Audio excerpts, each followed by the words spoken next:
Nah, strategi apa sih yang mungkin dilakukan oleh BPJN Riau sendiri nih Pak dalam percepatan pembangunan dan pemeliharaan jalan nasional di Riau ini Pak? Kalau kita menangani jalan ini kan uniknya gini Bu ya. Sambil dipakai, sambil kita lewati, kita semua keluar dari rumah pasti menuju jalan, sambil dipelihara, ditingkatkan. Saya kira perlu strategi. Katakanlah ada musim hujan ya, tentu kita harus sudah tahu di mana titik-titik rawan longsor, rawan banjir. Nah, strategi percepatannya ketika di musim transisi sekarang ini ya, kita percepat. Kemudian juga daerah Riau ini 80% rawa. Ya, tentu harus ada teknologi-teknologi perbaikan tanah lunak misalnya. Itu bagian dari strategi teknis ya.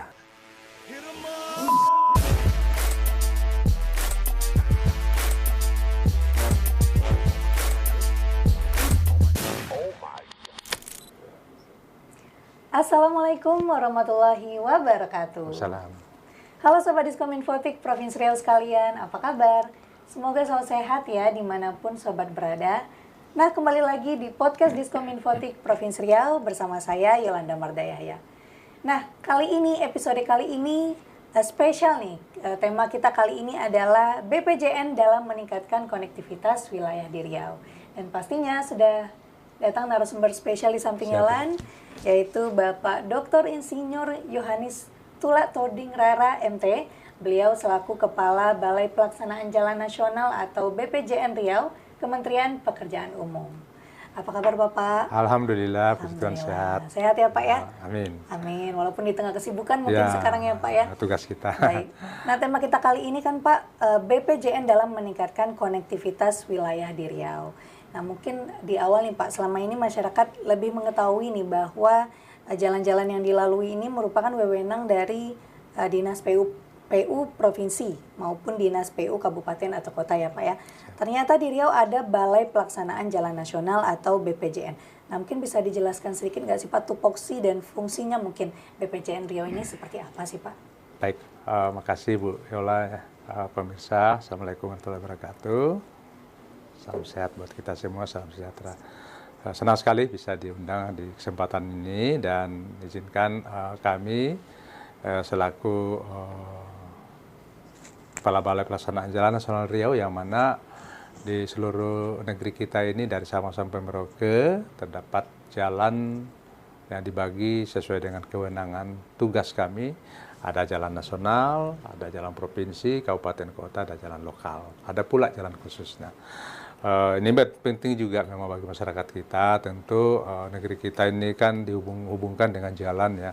Nah, secara simpelnya, sederhananya kalau menghubungkan antar provinsi itu namanya jalan nasional, atau dari ibu kota provinsi ke pusat-pusat kegiatan nasional ada juga.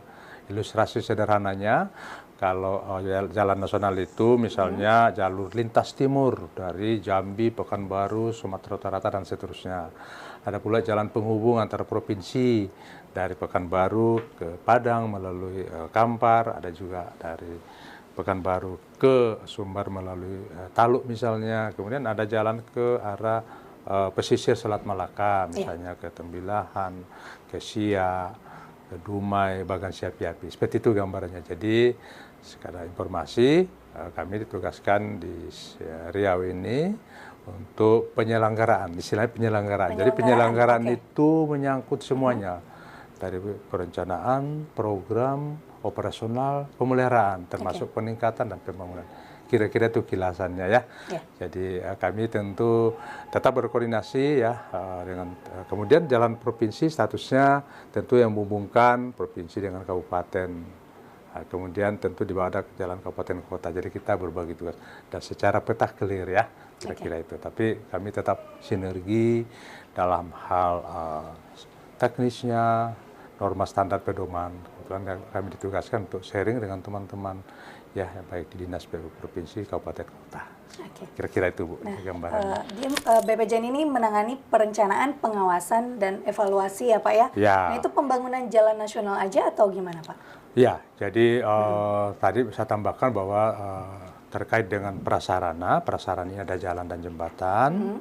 Kemudian sarana yang melintas di atas lalu lintas, ada sinergi juga dengan teman-teman katakanlah perhubungan, teman-teman dari kepolisian khususnya lalu lintas. Kita juga ada tambahan, kita juga mensertifikasi alat-alat, misalnya alat produksi untuk aspal, untuk beton ya. Jadi kita juga ke sana. Kemudian pertanyaan tadi yang terakhir bahwa apakah jalan nasional saja? Jadi kebetulan sekarang ini ada juga program pemerintah namanya Impres Jalan Daerah ya. Jadi Impres Jalan Daerah ini untuk pemerintahan sekarang ini kita berpedoman kepada Astacita.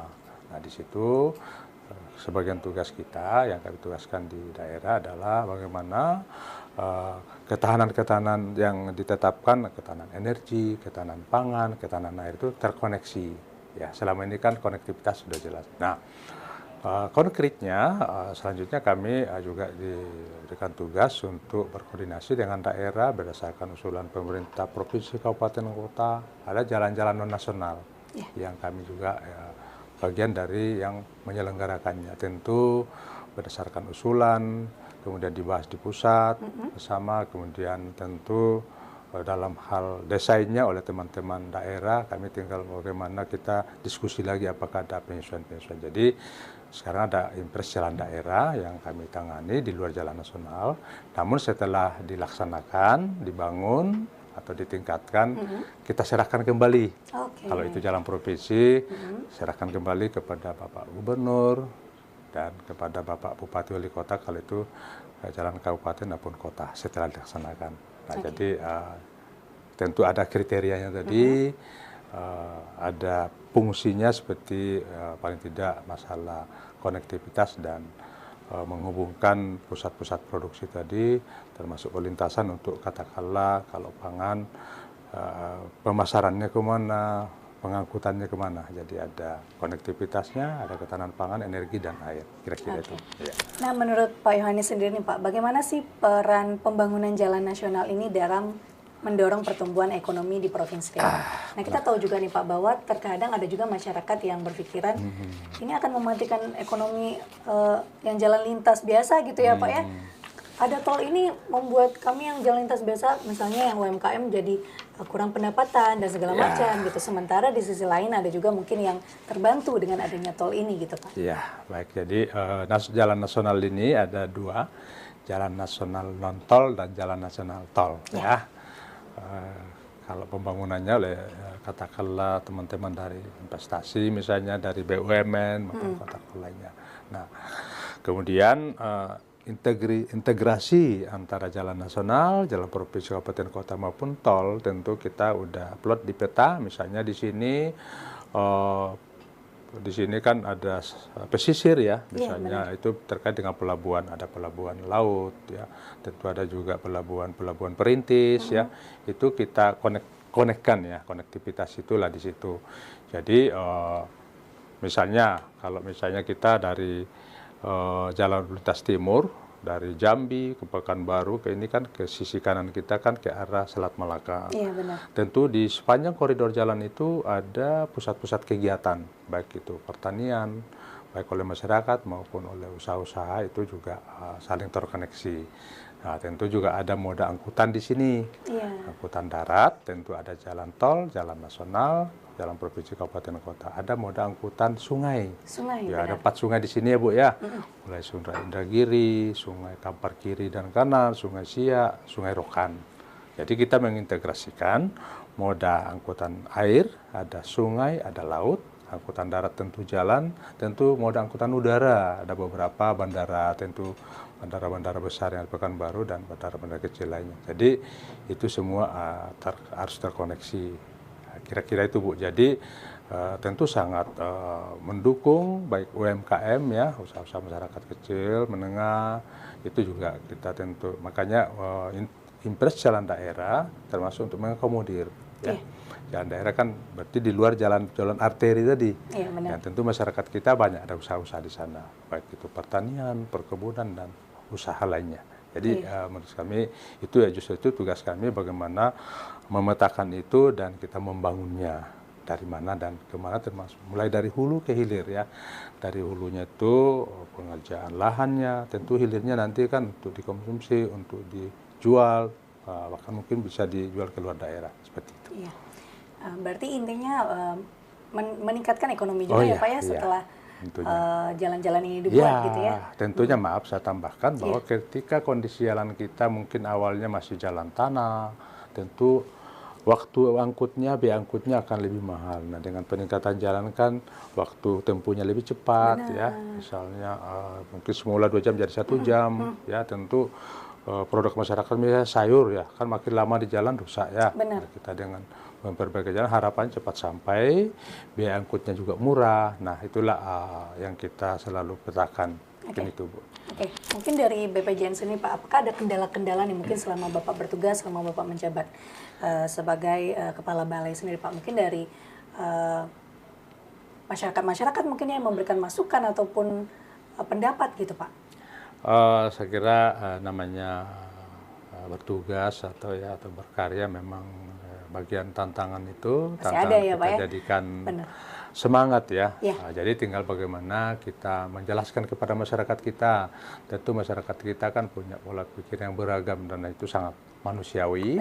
Nah, tentu kami hadir ya. Jadi bagi kami ya bukan mulu-mulu tapi ya biarlah tantangan itu jadi peluang ya untuk bagaimana memperbaikinya, apalagi dengan sekarang ya masyarakat melalui media-media bisa menyampaikan ya apa yang diharapkan. Tentu kita hadir untuk bisa membantu pimpinan kita untuk menyerap aspirasinya apa terkait dengan bidang kita. Mari kita kaji sama-sama ya, kita usulkan untuk penanganannya. Mungkin itu. Jadi bagi saya, bagi kita semua tentunya ya, kita semua bagian dari masyarakat juga ya, banyak harapan-harapan, tapi tentu kemampuan ini yang harus disesuaikan. Tinggal bagaimana membuat skala prioritasnya. Kami mengakui banyak kekurangan ya, tapi justru inilah kami tetap buka tangan untuk menerima masukan, kritik, dan itu bagi penguat bagi kita semua. Mungkin kritik itu menjadi kinerja yang lebih baik lagi ya Pak. Penguat kita gitu ya? Masukan yang objektif ya. Nah, jadi saya kira tantangan itu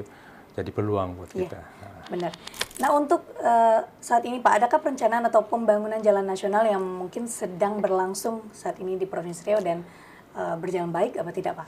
Oke, baik Bu Yola. Jadi kalau bicara penyelenggaraan jalan, mulai dari program, perencanaan, penganggaran, pelaksanaan, peningkatan pembiayaan dan operasionalnya. Nah, pembangunan ini 2 Bu. Ada yang membangun baru, sebelumnya mungkin hutan, belum ada jalan itu bangun. Nah, kemudian yang kedua pembangunan juga ketika semulanya 1 jalur menjadi 2 jalur. Ditambah gitu ya? Ya, itu biar masyarakat clear ya. Atau 1 jalur kita tambah lagi 1 lajur. Jadi 1 jalur itu 2 arah. Misalnya Jalan Sudirman itu namanya 2 jalur, 2 arah, 4 lajur. Karena 1 jalur kan 2 lajur kan, kurang bisa selipan ya. Itu paling tidak 7 meter kali 2 atau 6. Nah, baik, jalan nasional di Riau, Bu Yola, ada 1.257 km, yang mana pertama saya jalur lintas timur, kurang lebih 600 meter dari Jambi Pekanbaru Sumut, selebihnya yang ke timur dan ke kanan. Nah, saat ini kita memang lebih banyak kepada pemeliharaan, kalau istilah teknisnya preservasi jalan. Jadi preservasi jalan membersihkan mulai dari hal yang sederhana, membersihkan jalan, menutup lubang ya, kemudian mengaspal lagi ketika permukaannya udah mulai perlu ditingkatkan. Nah, saat ini untuk saat ini kita pembangunan jalan ya, tahun lalu ada penambahan lajur ya. Nah, saat ini kita lebih banyak untuk meningkatkan strukturnya. Nah, jadi pembangunannya jalan baru untuk jalan nasional saat ini belum ada, tapi penambahan lajur atau jalur tahun-tahun lalu ada yang kita laksanakan. Demikian juga pembangunan kan bisa jalan, bisa jembatan. Nah, untuk jembatan tahun ini kita ada rencana pembangunan jembatan gantung 2 titik ya, 2 lokasi. Jadi untuk jalan memang kita lebih banyak pemeliharaannya. Kalaupun ada penambahan pelebarannya itu juga kita lihat mana yang sudah macet misalnya, nah, itu kita lebarkan. Jadi untuk saat ini yang adalah pembangunan yang baru untuk jembatan gantung. Untuk penambahan jalur ada juga beberapa tempat di pusat-pusat keramaian seperti itu. Berarti lagi banyak yang berlangsung sekarang gitu ya Pak ya? Nah, strategi apa sih yang mungkin dilakukan oleh BPJN Riau sendiri nih Pak dalam percepatan pembangunan dan pemeliharaan jalan nasional di Riau ini Pak? Baik Bu, jadi kalau kita menangani jalan ini kan uniknya gini Bu ya. sambil dipakai, sambil kita lewati. Iya, Kita semua keluar dari rumah pasti menuju jalan, sambil dipelihara, ditingkatkan. Jadi yang paling ini adalah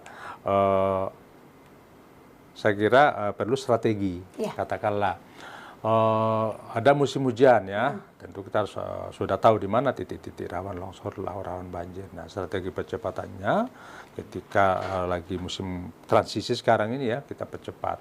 Kemudian juga daerah Riau ini 80% rawa, ya, tentu harus ada teknologi-teknologi perbaikan tanah lunak misalnya. Itu bagian dari strategi teknis ya. Jadi strateginya memang kita akan lihat situasional terkait dengan musim, terkait dengan pergerakan lalu lintas. Nah, itu kemudian material-material lokal dan teknologi tepat guna. Seperti itu percepatan-percepatan yang kita lalui, dan yang memang kita tiap hari kita memantau. Ya, mohon maaf kalau misalnya ada lubang, kita segera tangani ya. Keterlambatan menangani juga kami menjadi koreksi buat kami juga. Iya, kita tahu bahwa sekarang ada beberapa jalan yang mungkin ada lubang dan sudah diperbaiki, ada yang belum gitu ya Pak. Nah, itu biasanya terjadi karena memang terlalu banyak yang angkutan berlebih muatan kah? Atau memang ada masyarakat yang ngeyel atau oknum-oknum yang ngeyel, atau gimana sih Pak sebenarnya? Baik ya, tentu tugas utama kami dari sisi teknis bagaimana jalan itu awet ya. Iya. Tapi bukan berarti kita menyalahkan alam ya, namanya juga apalagi wilayah kita mungkin 80% kan flat datar ya. Benar. Jadi ada faktor hujan ya, kemudian tentu saya berharap kalau ya, misalnya dari masyarakat, saya sangat yakin dan percaya masyarakat kita ikut menjaga ya. Tapi kalau bicara bermuatan lebih, memang ini tugas bersama kita ya. Yang mana pemerintah sudah mencanangkan mudah-mudahan 2027 masalah overdimensi overload itu sudah bisa dicegah ya. Walaupun ini tugas bersama kita.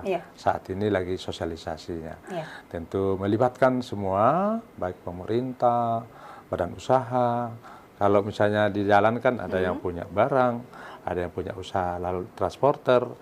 Kami menyiapkan jalannya, teman-teman mungkin sarananya lewat di atas. Nah, jadi saya kerusakan jalan tentu banyak hal, tapi semuanya tugas bersama kita. Kami berharap masyarakat itu menjaga.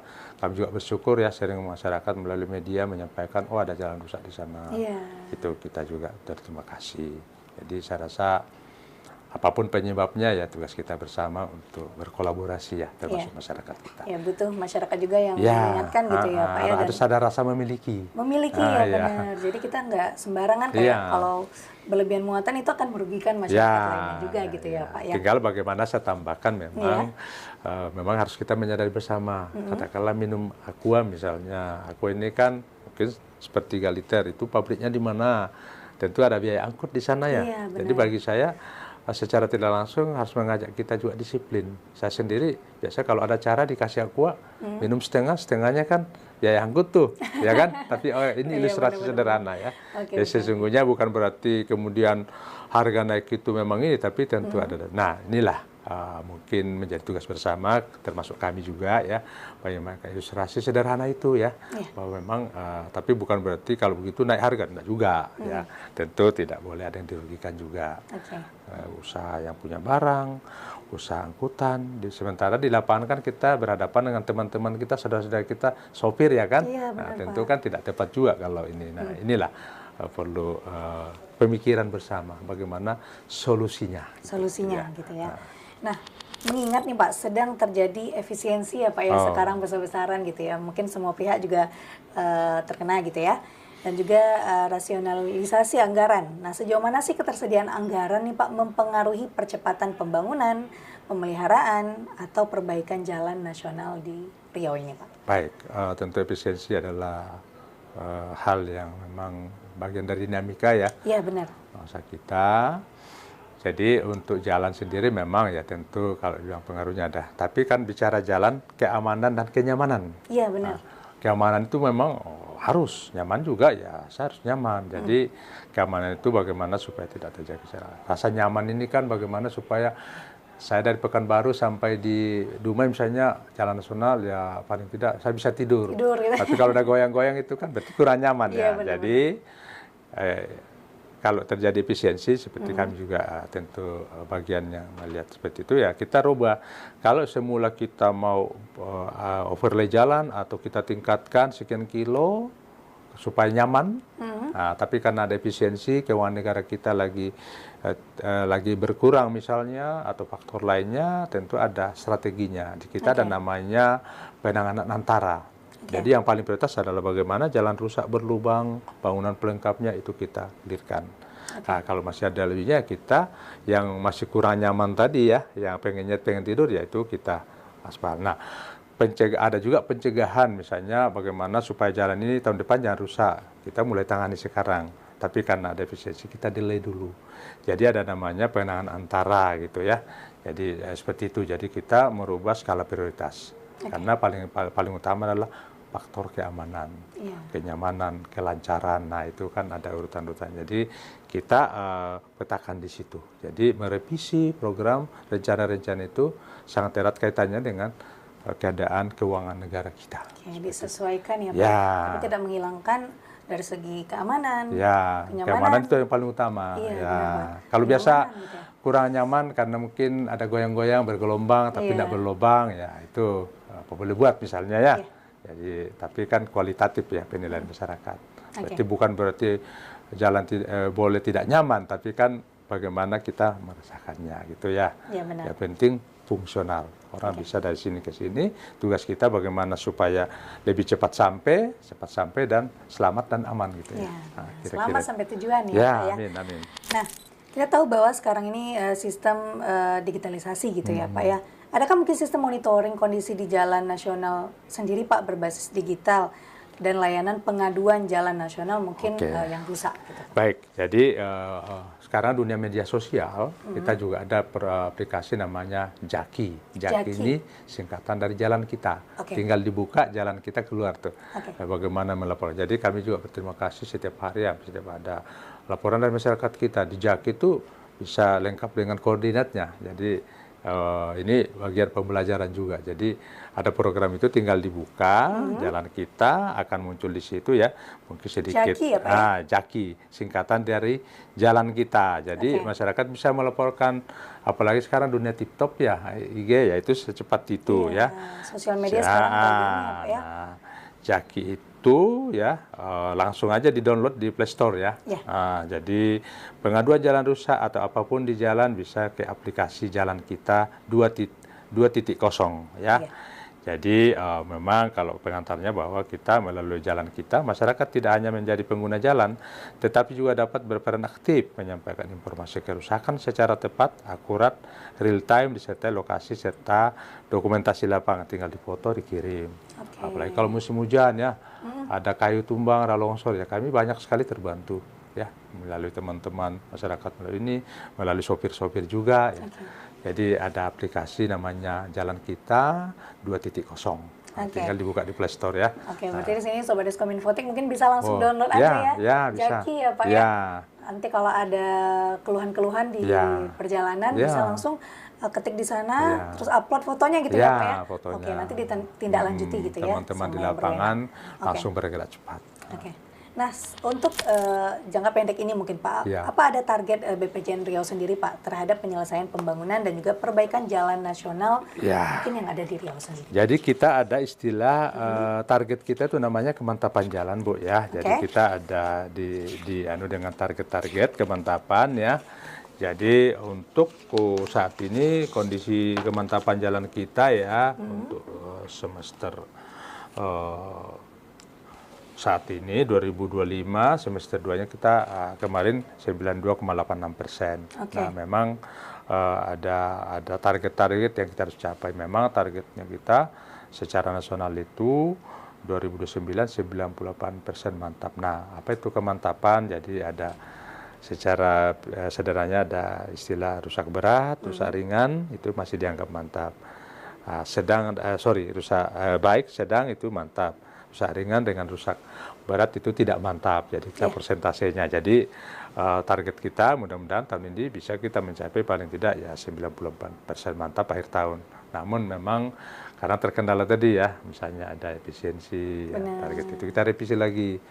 Tapi secara nasional target kita mudah-mudahan di 2009 itu 98% mantap. Jadi kalau itu secara teknis sekali ya, tapi untuk secara tentu dengan bahasa kita ke masyarakat bahwa ya paling tidak ketika kita target kita misalnya per 100 km bisa 2 jam.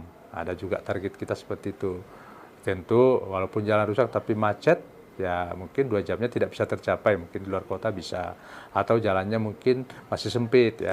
Nah, kita standarnya sih paling tidak lebar 7 atau 6. Jadi target kita mempertahankan kondisi, ya.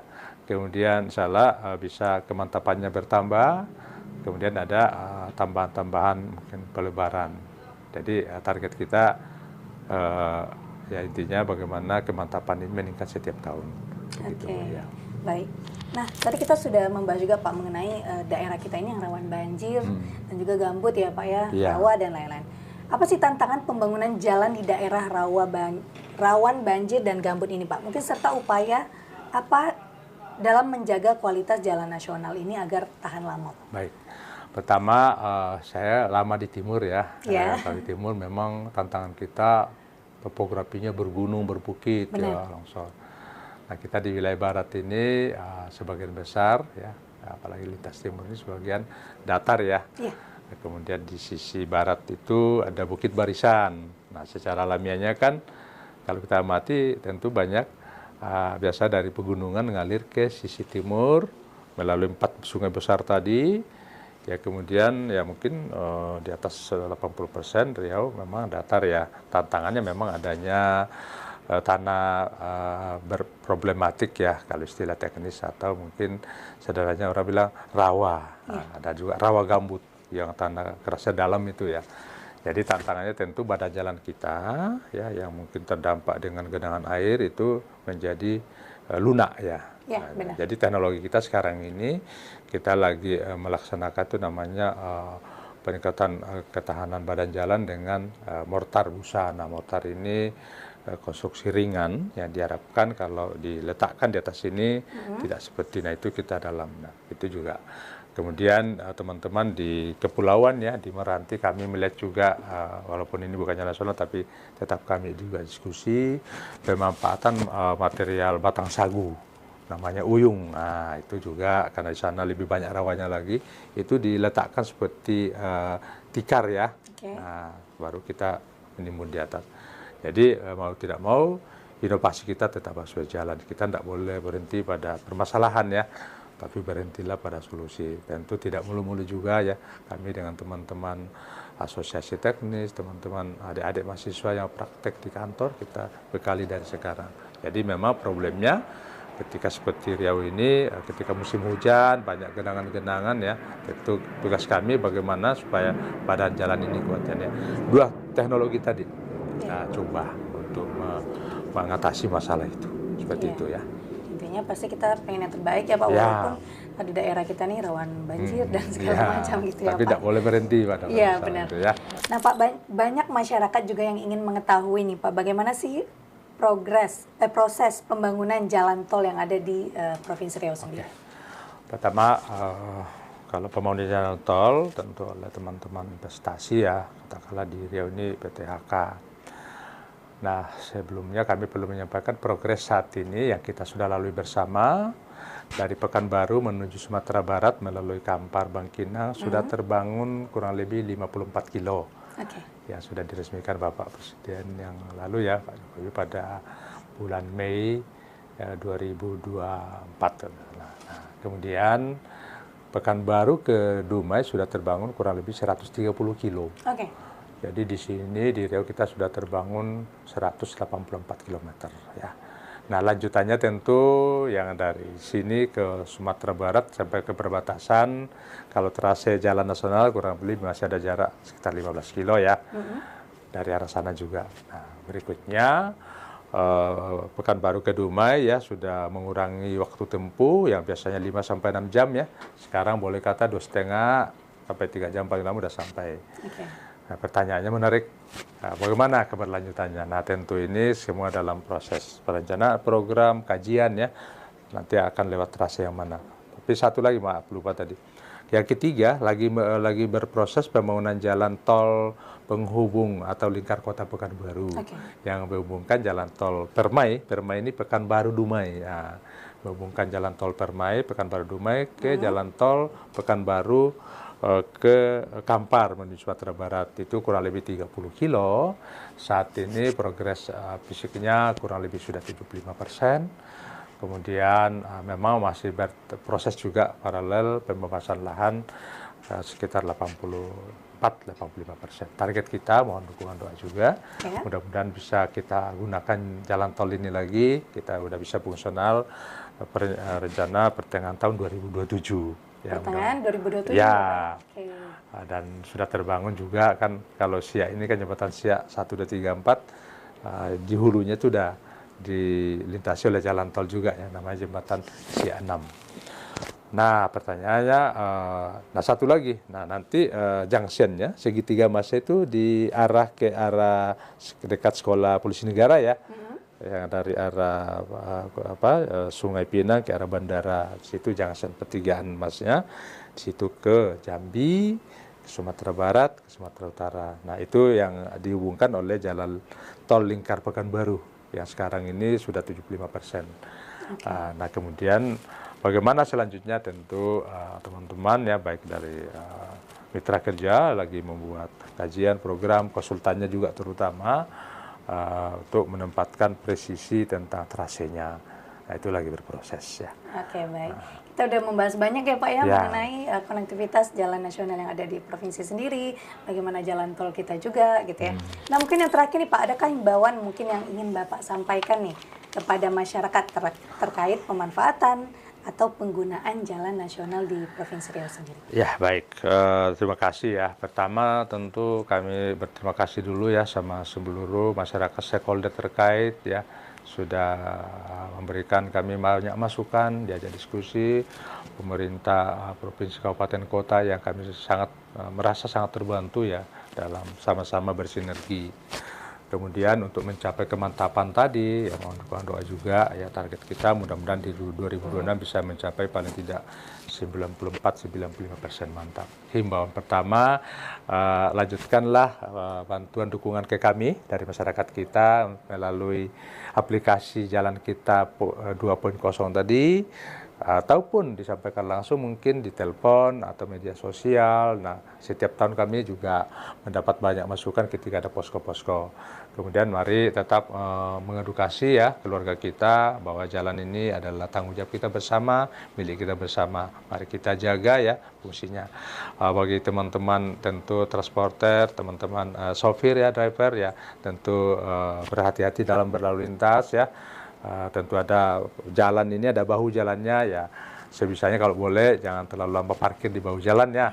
Kami sadar juga bahwa memang butuh tempat. Nah kadang-kadang itu, tapi kami di lapangan selalu menjelasin juga ya, kadang-kadang itu bisa menjadi penyebab kemacetan ya, gangguan. Jadi mari menggunakan jalan sesuai memang fungsinya, walaupun memang keterbatasan itu masih banyak. Jadi intinya kami tetap kita semangat ya, sinergi membangun negeri ini ya, bagi menjaga jalan. Misalnya ada badan jalan, ada saluran ya, mohon juga dukungannya.